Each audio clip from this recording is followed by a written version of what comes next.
For 100 years, the world moved up and down. Pistons, valves, jerking violently in a steel cage.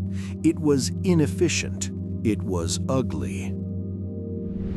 But in the 1950s, a German engineer had a dream of a perfect circle. He wanted to build a machine that didn't fight itself. He created the Rotary, the Wankel, an engine that didn't push, it spun. It was small, it was powerful, it was supposed to be the future. But perfection comes with a price. This engine had a secret, a fatal flaw deep in its geometry that would bankrupt companies and drive engineers insane. The concept was simple, a triangle spinning inside an oval. Intake, compression, ignition, exhaust, all happening in one beautiful, continuous motion. But physics is cruel. As the rotor spun, the tips, the apex seals, dragged against the housing. They chattered, they vibrated. They called it the devil's claw marks. No matter what material they used, the engine would eat itself from the inside out within minutes. Mercedes tried, General Motors tried, they all spent millions, realized it was impossible, and walked away. The Rotary was dead on arrival. Except for one company in Hiroshima, Mazda. They were small, they were insignificant, but they saw something the giants missed. They formed a special team, the 47 Ronin of engineering. They didn't just try to fix the seal, they reinvented metallurgy. They mixed carbon and aluminum. They fought the friction. And one day, it didn't break. It spun, and it kept spinning. The sound wasn't a clunky rattle. It was a smooth, high-pitched buzz. They put it in a car, the Cosmo. It was faster than a Porsche, smoother than a Rolls-Royce. The world was shocked. But the true test wasn't on the street. It was Le Mans, the 24-hour endurance race, the most brutal test of machinery on Earth.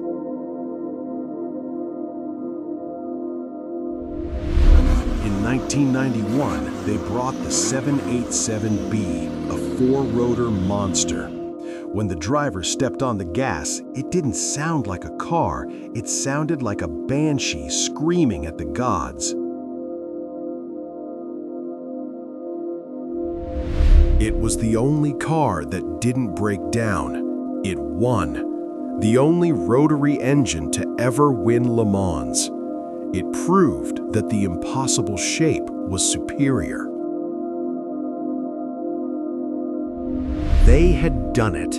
They had tamed the geometry.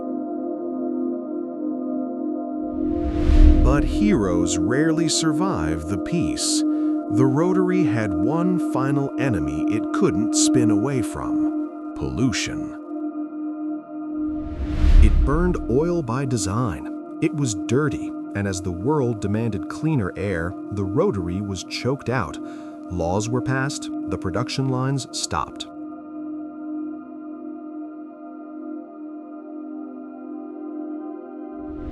The piston engine, the clunky, violent, inefficient piston, won the war. Not because it was better, but because it was safer. Today, the Rotary is rare. It's a relic. But if you ever hear one scream down a tunnel, you'll understand. It wasn't just an engine. It was a dream that burned too bright to last. Mazda shut down the factory lines. The suits and ties gave up. But on the streets of Tokyo, Los Angeles, and Sydney, the Rotary didn't die. It just went underground.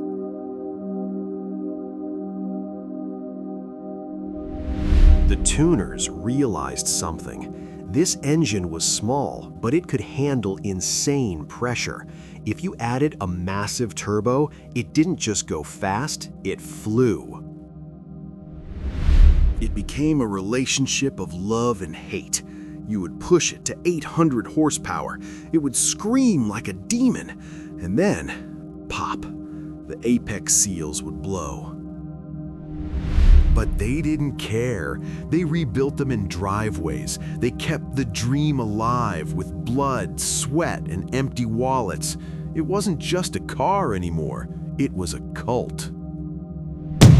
Then came the mad scientists, the people who asked, why stop at 2 rotors? They started welding engines together, 3 rotors, 4 rotors, 6. Builders like Rob Dahm took the concept to the absolute limit. AWD beasts with 1,200 horsepower, cars that could outrun a Bugatti, built in a shed. And the sound. A 4-rotor doesn't sound like a car. It sounds like an F1 car from the 90s. It is the most addictive noise in the automotive world.